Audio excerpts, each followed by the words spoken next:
ಯುಕ್ತರಿಲ್ಲದ ಲೋಕದಲ್ಲಿ ವಿಶೇಷ ಕಾರ್ಯಕ್ರಮಕ್ಕೆ ಮತ್ತೊಮ್ಮೆ ತಮಗೆಲ್ಲ ಸ್ವಾಗತ. ಲೋಕಾಯುಕ್ತ ಸಂಸ್ಥೆ ಅಂತಂದಾದರೂ ಅದು ಭ್ರಷ್ಟತೆಯ ವಿರುದ್ಧ ಹೋರಾಡುವಂಥ ಸಂಸ್ಥೆ. ಭ್ರಷ್ಟ ವ್ಯವಸ್ಥೆ ಏನಿದೆ ಅದನ್ನು ನಿರ್ಮೂಲನೆ ಮಾಡಲಿಕ್ಕೆ ಇರುವಂಥ ಒಂದು ವ್ಯವಸ್ಥೆ ಅಂತ ನಾವು ಭಾವಿಸಿರ್ತೀವಿ. ಆದರೆ ನಿಜಕ್ಕೂ ಲೋಕಾಯುಕ್ತದಲ್ಲೂ ಕೂಡ ಯುಕ್ತರಿಲ್ಲ ಅನ್ನುವಂಥದ್ದು ಬಹಳ ಬೇಸರದ ಸಂಗತಿ. ಯಾಕಂದರೆ ಮಧುಕರ ಶೆಟ್ಟಿ ಏನು ಹೇಳಿದ್ದಾರೆ, ಮಧುಕರ ಶೆಟ್ಟಿಯ ಹೇಳಿಕೆಗಳು ಇದನ್ನು ಪುಷ್ಟೀಕರಿಸ್ತವೆ. ನಮ್ಮ ಜೊತೆಗೆ ಪುಟ್ಟಸ್ವಾಮಿ ಇದ್ದಾರೆ, ಮುಖ್ಯಮಂತ್ರಿಗಳ ರಾಜಕೀಯ ಕಾರ್ಯದರ್ಶಿಗಳು. ಆದರೆ ಅದಕ್ಕಿಂತ ಮೊದಲು ಧನಂಜಯ ಕುಮಾರ್ ಇದ್ದಾರೆ, ಕೇಂದ್ರದ ಮಾಜಿ ಸಚಿವರು, BJP ಮುಖಂಡರು. ಏನು ಹೇಳ್ತಾರೆ ಕೇಳೋಣ. ಧನಂಜಯ್, ಬಹುಶಃ ಬೆಳಗ್ಗೆ ನೀವು ಕನ್ನಡಪ್ರಭ ಪತ್ರಿಕೆಯನ್ನು ಓದಿರ್ತೀರಿ, ಎಲ್ಲ ಮಾಹಿತಿಗಳು ತಮಗೆ ಗೊತ್ತಿರುತ್ತವೆ. ಅಂದರೆ ಮಧುಕರ ಶೆಟ್ಟಿ ಹೇಳಿದಂಥ ಮಾತುಗಳಲ್ಲಿ ಬಹಳ ಗಮನ ಸೆಳೆಯುವಂಥ ಮಾತುಗಳು. ಇಡೀ ವ್ಯವಸ್ಥೆ ಅನ್ನುವಂಥದ್ದೇನು ಸ್ವಚ್ಛವಾಗಿ ಏನೂ ಇಲ್ಲ ಅಂತ. ಯಾಕಂದರೆ ಮೇಲಿಂದ ಮೇಲೆ ಅದರ ಮೇಲೂ ಕೂಡ ಆರೋಪಗಳಿದೆ.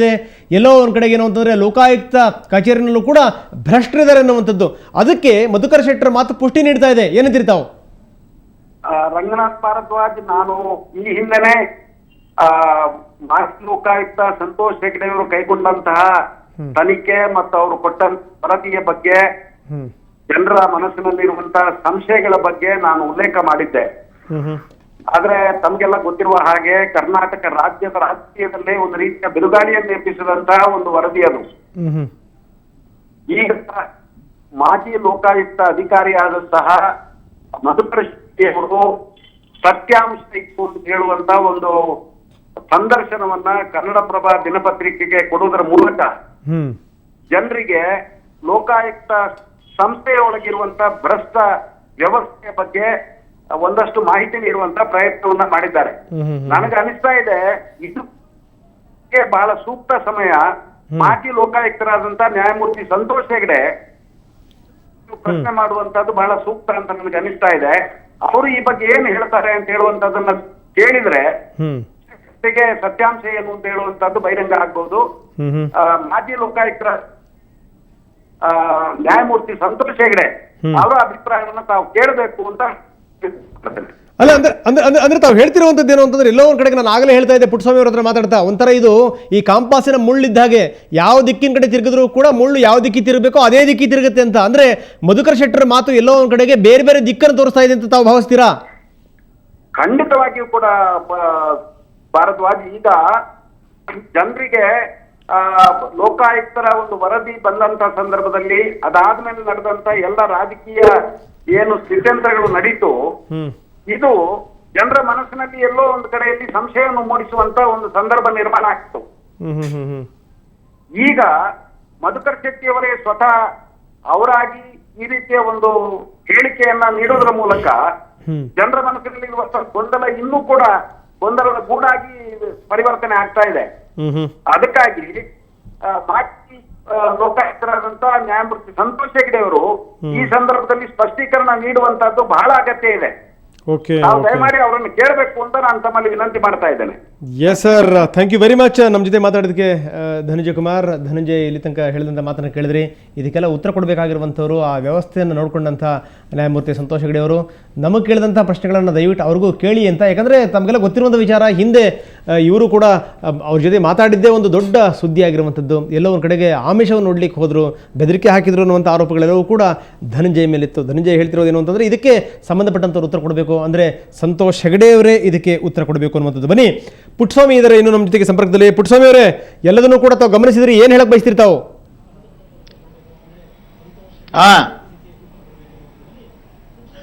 ಇವಾಗ ಮಧುಕರ್ ಶೆಟ್ರು ಅವರ ಹಿನ್ನೆಲೆ ಬಂದಿರತಕ್ಕಂಥದ್ದು ತಮ್ಗೆಲ್ಲ ಗೊತ್ತಿದೆ ಸರ್. ಅವರ ತಂದೆ ಒಡ್ಡರಸೆ ರಘುರಾಮ್ ಶೆಟ್ರು ಅತ್ಯಂತ ಆದರ್ಶ, ಪ್ರಾಮಾಣಿಕ ಮತ್ತು ಒಳ್ಳೆಯ ಜರ್ನಲಿಸ್ಟ್ ಆಗಿದ್ರು ಅವರು. ಅವರ ಮಗನಾಗಿ ಮಧುಕರ್ ಶೆಟ್ರು ಒಳ್ಳೆ ಕೆಲಸವನ್ನು ಮಾಡ್ತಾ ಇದ್ದಾರೆ. ಪ್ರಾಮಾಣಿಕರು ಅಂತಕ್ಕಂಥದ್ದನ್ನ ನಂಬತಕ್ಕಂಥದ್ದಕ್ಕೆ ಸಾಕಷ್ಟು ನಂಬಬಹುದು ಇವ್ರನ್ನ. ಇಂಥ ಒಬ್ಬ ನಂಬಿಕಸ್ಥ ದಕ್ಷ ಅಧಿಕಾರಿ ಈ ಹೆಗ್ಡೆ ಅವರ ಬಗ್ಗೆ, ನಮ್ಮ ನ್ಯಾಯಮೂರ್ತಿ ಸಂತೋಷ್ ಹೆಗ್ಡೆ ಅವರ ಬಗ್ಗೆ ಏನೋ ಒಂದು ಚಕಾರ ಎತ್ತದೇ ಇರಬೇಕಾದ್ರೆ ಕಾರಣ ಏನು ಅಂತಕ್ಕಂಥದ್ದು ಇವತ್ತು ಜನತೆಗೆ ಸಂಶಯ ಬಂದಿದೆ. ಆದ್ರಿಂದ ಏನು ಸಂತೋಷ್ ಹೆಗ್ಡೆ ಅವರು ತನ್ನ ಮಾತೆತ್ತಿದ್ರೆ ಪತ್ರಿಕೆಗಳಲ್ಲಿ ಬಂದು ಮಾಧ್ಯಮದಲ್ಲಿ ತಾನು ಭ್ರಷ್ಟಾಚಾರ ರಹಿತ ಒಬ್ಬ ಮನುಷ್ಯ ಅಂತಕ್ಕಂಥದ್ದನ್ನು ಬಿಂಬಿಸೋದರಲ್ಲಿ ಕಾಲ ಕಳೆದ್ರೆ ಹೊರತು ಅವರು ನಿಜವಾಗಿ ಪ್ರಾಮಾಣಿಕವಾಗಿ ನಿಷ್ಪಕ್ಷಪಾತವಾಗಿ ತನಿಖೆಯನ್ನು ಮಾಡಲಿಲ್ಲ.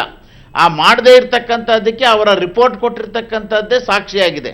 ಅದರಲ್ಲಿ ತನಗೆ ಬೇಕಾದದನ್ನು ತಾನು ಚೂಸ್ ಮಾಡಿಕೊಂಡು ತನಗೆ ಹೇಗೆ ಬೇಕೋ ಹಾಗೆ ರಿಪೋರ್ಟನ್ನ ತಯಾರು ಮಾಡಿದ್ರು. ಬಹುಶಃ ಇದೂ ಸಹ ಮಧುಕರ್ ಶೆಟ್ಟಿಯವರಿಗೆ ನೋವನ್ನು ತಂದು ಅವರು ಈ ಲೋಕಾಯುಕ್ತದಿಂದ ನಿರ್ಗಮಿಸಬೇಕಾದಂಥ ಪರಿಸ್ಥಿತಿಯನ್ನು ಬಹುಶಃ ಸಂತೋಷ್ ಹೆಗ್ಡೆ ಅವರೇ ನಿರ್ಮಾಣ ಮಾಡಿದ್ರು ಅಂತಕ್ಕಂಥದ್ದು ನನ್ನ ಒಂದು ದೃಢವಾದಂಥ ನಂಬಿಕೆ ಇದೆ. ಇವರು ಸಂತೋಷ್ ಹೆಗ್ಡೆ ಅವರು ಯಾವತ್ತು ಪ್ರಾಮಾಣಿಕ ಅಧಿಕಾರಿಗಳನ್ನ ಸಪೋರ್ಟ್ ಮಾಡ್ತೀನಿ ಅಂತ ಬಿಂಬಿಸ್ತಿದ್ರೆ ಹೊರತು ಅದು ಒಂದು ಆಷಾಢಭೂತಿತನವೇ ಹೊರತು ನೈಜವಾಗಿರಲಿಲ್ಲ. ಅವ್ರಿಗೆ ರಾಜಕೀಯವಾಗಿ ಪ್ರೇರಿತವಾಗಿದ್ರು ಅವರು, ಮತ್ತು ಈ ಪಕ್ಷಪಾತದಲ್ಲಿ ಅವರು ಭಾಗಿಯಾಗಿದ್ರು. ಈ ಪಕ್ಷಪಾತ ಮತ್ತು ರಾಜಕೀಯ ಪ್ರೇರಿತವಾಗಿದ್ದಂಥ ಒಬ್ಬ ಲೋಕಾಯುಕ್ತ ನ್ಯಾಯಮೂರ್ತಿ ಸಂತೋಷ್ ಹೆಗ್ಡೆ ಅವರ ಹತ್ರ ಕೆಲಸ ಮಾಡಿರ್ತಕ್ಕಂಥ ಮಧುಕರ್ ಶೆಟ್ಟಿ ಅವರು ಒಂದು ಚಕಾರವನ್ನ ಅವರ ಪ್ರಾಮಾಣಿಕತೆ ಬಗ್ಗೆ, ದಕ್ಷತೆಯ ಬಗ್ಗೆ ಮಾತನಾಡದೇ ಇರತಕ್ಕಂಥದ್ದು ಕರ್ನಾಟಕದ ಜನತೆಗೆ ಸಂಪೂರ್ಣವಾಗಿ ಸಂಶಯ ಬಂದಿದೆ. ಅಂದ್ರೆ ತಾವು ಹೇಳ್ತಿರುವಂತದ್ದು ಮಧುಕರ್ ಶೆಟ್ಟಿ ಯಾವ ಸ್ಟೇಟ್ಮೆಂಟ್ಗಳನ್ನು ಕೊಟ್ಟಿದ್ದಾರೆ, ಮಧುಕರ್ ಶೆಟ್ಟಿ ಯಾವ ಸ್ಟೇಟ್ಮೆಂಟ್ಗಳನ್ನು ಕೊಟ್ಟಿದ್ದಾರೆ ಎಲ್ಲದನ್ನೂ ಕೂಡ ಕಲ್ಲೋಲವನ್ನು ಮಾಡಿದ್ರು. ಇದೆಲ್ಲವೂ ಸಹ ಬೂಟಾಟಿಕೆಯ ಒಂದು ರಿಪೋರ್ಟರ್ನ ಕೊಟ್ಟರು ಅಂತಕ್ಕಂಥದ್ದು ನನ್ನ ನಂಬಿಕೆ. ಅಲ್ಲ, ಈಗ ತಾವು ಹೇಳೋ ಪ್ರಕಾರ ಹಾಗಾದ್ರೆ ಮಧುಕರ್ ಶೆಟ್ಟಿ ಏನೇನು ಹೇಳಿದ್ರು ಅದೆಲ್ಲದನ್ನೂ ಕೂಡ ಸಂತೋಷ್ ಹೆಗ್ಡೆ ಅವರ ಮೇಲೆ ಎಳೆಯುವಂತ ಪ್ರಯತ್ನ ಮಾಡ್ತಾ ಇದ್ದೀರಿ ನೀವು?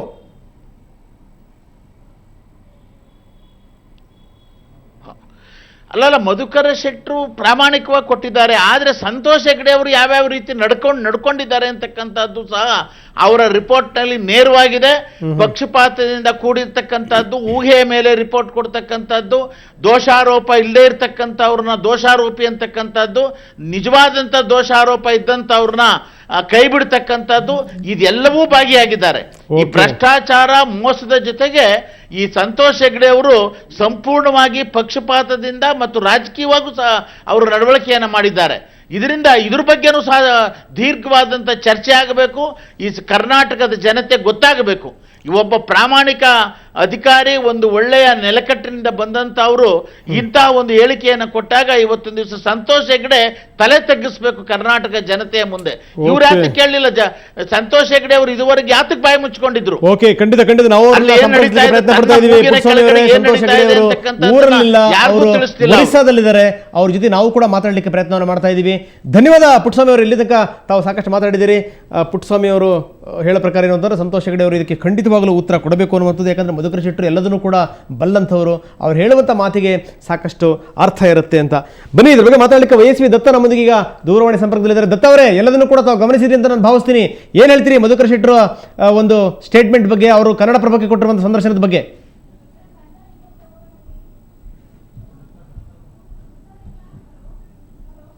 ದತ್ತ ಅವರೇ, ನನ್ನ ಧ್ವನಿ ಕೇಳ್ತಾ ಇದೆಯಾ? ವೈಎಸ್ವಿ ದತ್ತ ಅವರ ಸಂಪರ್ಕ ಸಾಧ್ಯ ಆಗ್ತಾ ಇಲ್ಲ. ರಾಘವೇಂದ್ರ, ಕೊನೆಯದಾಗಿ ನಾನು ಕೇಳುವಂಥ ಪ್ರಶ್ನೆ ತಮಗೆ, ಮಧುಕರ್ ಶೆಟ್ಟಿ ಎಲ್ಲದನ್ನೂ ಕೂಡ ಬಲ್ಲಂಥವ್ರು, ಅವರು ಯಾವ ಮುಖಾಮುಲಾಜಿಗೂ ಕೂಡ ಒಳಗಾಗದಿರುವಂಥ ಅಧಿಕಾರಿ. ಹೌದು. ಎಲ್ಲವರ ಕಡೆಗೆ ಏನು ಅಂತಂದ್ರೆ ಅವರು ಕೆಲವೊಂದನ್ನು ಹೇಳಿದ್ದಾರೆ, ಕೆಲವೊಂದನ್ನು ಹೇಳಿಲ್ಲ. ಅಂದ್ರೆ ತುಳುಕಿರುವಂಥದ್ದು ಸ್ವಲ್ಪನೇ, ಆದರೆ ಕುಂಭದ ಒಳಗಡೆಗೆ ಅಂದರೆ ಹೃದಯದಲ್ಲಿರುವಂಥದ್ದು ಇನ್ನೂ ಬಹಳಷ್ಟಿದೆ ಅನ್ನುವಂಥದ್ದು. ಅಪ್ಪಿ ತಪ್ಪಿ ಅವರು ಯಾರ ಹೆಸರುಗಳನ್ನೂ ಕೂಡ ಪ್ರಸ್ತಾಪ ಮಾಡಿಲ್ಲ. ಆದರೆ ಎಲ್ಲರ ಕಡೆಗೂ ಕೂಡ ಕೆಲವೊಂದು ಪ್ರಶ್ನೆಗಳನ್ನು ಬಿಟ್ಟು ಹೋಗ್ಯಾರ ಅವರು. ಹೌದು. ನಿಮ್ಮ ಸಂದರ್ಶನದಲ್ಲಿ ಏನು ಅನ್ನಿಸ್ತಾ ಇದೆ ನಿಮಗೆ? ಅಂದರೆ ಅವರು ಏನು ಹೇಳಬೇಕು ಹೇಳುವುದನ್ನು ಸೂಚ್ಯವಾಗಿ ಹೇಳಿದ್ದಾರೆ. ಅಂದರೆ ಒಂದು ವ್ಯವಸ್ಥೆ ಬಗ್ಗೆ ಹೇಳಿದ್ದಾರೆ ಹೊರತು ವ್ಯಕ್ತಿ ಬಗ್ಗೆ ಎಲ್ಲಿಯೂ ಕೂಡ ಹೇಳಿಲ್ಲ. ಈಗ ನೀವು ನೋಡಿದ ಹಾಗೇನೆ ಈಗ ಮಾತಾಡುವ ಸಂದರ್ಭದಲ್ಲಿ ಕೆಲವು ರಾಜಕೀಯ ನಾಯಕರು ಅದನ್ನು ಒಬ್ಬ ವ್ಯಕ್ತಿಗೆ ಕನೆಕ್ಟ್ ಮಾಡಿದ್ರು. ಅವರು ಆ ಸಂದರ್ಶನದಲ್ಲಿ ಅದನ್ನು ಎಲ್ಲಿಯೂ ಹೇಳಿಲ್ಲ. ಮತ್ತು ಅದನ್ನು ಯಾವ ಉದ್ದೇಶಕ್ಕೆ ಅವರು ಆ ಥರ ಮಾತಾಡಿದ್ದಾರೆ ಹೇಳೋದು ನನಗೆ ಗೊತ್ತಿಲ್ಲ. ಮತ್ತು ಅವರು ಉದ್ದೇಶ ಪೂರ್ತಿ ಇದ್ದಿದ್ದು ವ್ಯಕ್ತಿ ಸುಧಾರಣೆ ಅಲ್ಲ ಹೊರತು ವ್ಯವಸ್ಥೆ ಸುಧಾರಣೆ ಅಂತಾನೆ. ಹಾಗಾಗಿ ಅವರು ವ್ಯವಸ್ಥೆ ಬಗ್ಗೆ ಮಾತಾಡಿದ್ದಾರೆ ಹೇಳುವುದೇ ಹೆಚ್ಚು ಅರ್ಥಪೂರ್ಣವೇ ಹೊರತು ವ್ಯಕ್ತಿ ಬಗ್ಗೆ ಮಾತಾಡಿದ್ದಾರೆ ಅಂತ ವಿಶ್ಲೇಷಣೆ ಸರಿಯಲ್ಲ ಅಂತ ಅನಿಸ್ತದೆ. ನಿಜ ನಿಜ. ಒಂದು ಒಟ್ಟಾರೆ ವ್ಯವಸ್ಥೆ ಬಗ್ಗೆ ಮಾತಾಡಿದ್ದಾರೆ. ಆಮೇಲೆ ಒಂದು ಬಹಳಷ್ಟು ತಾವು ಕೂಡ ನೋಡಿದಿರಿ, ಒಂದು 6 ವರ್ಷದಿಂದ ಲೋಕಾಯುಕ್ತದಲ್ಲಿ ಏನಾಗ್ತಾ ಇದೆ, ಲೋಕಾಯುಕ್ತ ಅಧಿಕಾರಿಗಳ ಮೇಲೆ ಯಾರ್ಯಾರ ಪ್ರಭಾವಗಳು ಎಷ್ಟೆಷ್ಟಿದೆ ಅನ್ನುವಂಥದ್ದು. ಯಾಕಂದ್ರೆ ಅವರೇ ಒಂದು ಕಡೆ ಒಂದು ಸ್ಪಷ್ಟವಾಗಿ ಹೇಳಿದ್ದಾರೆ, ಬೇರೆ ಬೇರೆ ಇಲಾಖೆಯಿಂದ, ಅದರಲ್ಲೂ ಸಬ್ ರಿಜಿಸ್ಟ್ರಾರ್ ಆಫೀಸ್ ಅಂತ ಕಡೆಯಿಂದ ಮಾಮೂಲಿ ಬರುತ್ತೆ ಅನ್ನುವಂಥದ್ದು ಇದೆಯಲ್ಲ, ಬಹಳ ಒಂದು ಆಘಾತಕಾರಿ ಸಂಗತಿ ಅದು. ಯಾಕಂದ್ರೆ ಅತ್ಯಂತ ದೊಡ್ಡ ಪ್ರಮಾಣದ ಭ್ರಷ್ಟಾಚಾರದ ಕೇಂದ್ರಗಳವೆಲ್ಲವೂ ಕೂಡ. ಅಂದ್ರೆ ಎಲ್ಲದೂ ಕೂಡ ವ್ಯವಸ್ಥೆ ಸರಿ ಇಲ್ಲ, ಅದನ್ನ ಒಬ್ಬರೇ ವ್ಯಕ್ತಿ ಕೂಡ ಸರಿ ಮಾಡಕ್ ಆಗೋದಿಲ್ಲ ಅನ್ನುವಂಥದ್ದು ಕೂಡ ಸ್ಪಷ್ಟ ಅಂತ. ಹೌದು. ಅದು ಅಂದರೆ ಈ ಸಬ್ ರಿಜಿಸ್ಟ್ರಾರ್ ಆಫೀಸ್ಗಳಿಂದ ಲಂಚ ಬರ್ತದೆ ಇತ್ಯಾದಿ ದೂರುಗಳು ಸಂತೋಷ್ ಹೆಗ್ಡೆ ಅವ್ರು ಬರೋಕ್ಕಿಂತ ಮೊದಲು ಇತ್ತು, ಮಧುಕರ್ ಶೆಟ್ಟಿ ಅವ್ರು ಬರೋಕ್ಕಿಂತ ಮೊದಲೂ ಇತ್ತು. ಈಗಲೂ ಕೂಡ ಅದು ಶಾಶ್ವತವಾಗೇ ಇದೆ. ಉಪಲೋಕಾಯುಕ್ತ ಆಗಿದ್ದಂಥ ನ್ಯಾಯಮೂರ್ತಿ ಪತ್ರಿ ಬಸವನಗೌಡರವರು ವೆಂಕಟಾಚಲ ಅವರು ನಿವೃತ್ತರಾದ ತಕ್ಷಣ ಹೇಳಿದರು, ಲೋಕಾಯುಕ್ತದಲ್ಲಿ ಭ್ರಷ್ಟಾಚಾರಿಗಳಿದ್ದಾರೆ, ಅವರನ್ನು ನ್ಯೂಟ್ರಲೈಸ್ ಮಾಡಬೇಕು ಅಂತ. ಆ ಪರಂಪರೆ ಇನ್ನೂ ಮುಂದುವರ್ಕೊಂಡೇ ಬಂದಿದೆ ಅಂತ ಅನ್ನಿಸ್ತಾ ಇದೆ. ನಿಜ.